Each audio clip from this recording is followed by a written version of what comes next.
Today I will be providing an analysis on the poem The Beautiful Changes, written by Richard Wilbur. First, before we get into the analysis, some background over the author and the time period in which this poem was written. Richard Wilbur is an American-born author who was born in New York. He fought in the frontline infantry during World War II and wrote and published the poem The Beautiful Changes during the year 1947. Although later his book, The Beautiful Changes and Other Poems, was published in 1989. In this poem, Wilbur is someone with an important message he wishes to get across to his audience, that is, people who necessarily do not take the time to appreciate nature and the beauty of time. I have organized my analysis in the order of tones and themes, as each stanza corresponds with a certain theme and tone that will eventually lead back to the overall theme of the whole poem. Starting with the first stanza, it is mainly a description of the beauty of nature, and the internal theme here is to show that beauty is everywhere and can be found everywhere, even during tough times such as the time of war. Throughout the first stanza, there are references to flowers such as the word meadow, Queen Anne's lace, lilies, as well as blue lucernese. In the first stanza, there is a very whimsical tone as one is wading through the meadow and how the flowers glide onto the water. The metaphor, it turns dry grass to a lake, is there to emphasize how nature can refresh a person.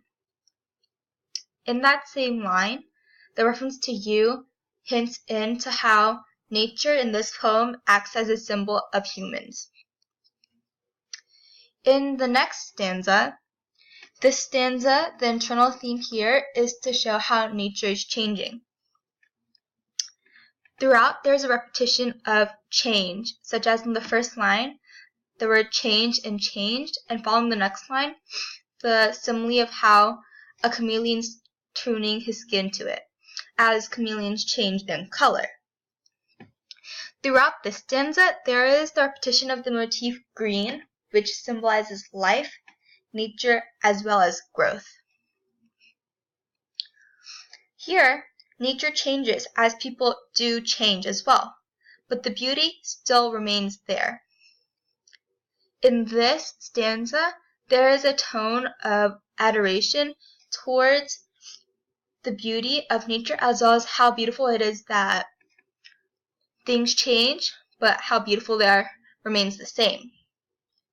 The last line, any greenest is deeper than anyone knows, is to show how a person is more than what they put off, as in there's more to them than is shown to the world, and there's more to them than meets the eye, as in physical features, which also changes as time goes on, which is referencing back to how things change over time.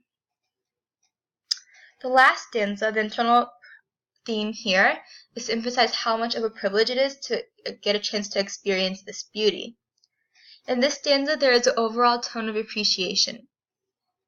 The first line holds the word your as well as the second line following with the word yours, which keys back into the symbol of how nature symbolizes humans. In the first line, there's also a reference to roses, which ties back into the motif of roses throughout the first stanza. And in the next line, there's a repetition of beautiful changes, which ties back into the second stanza.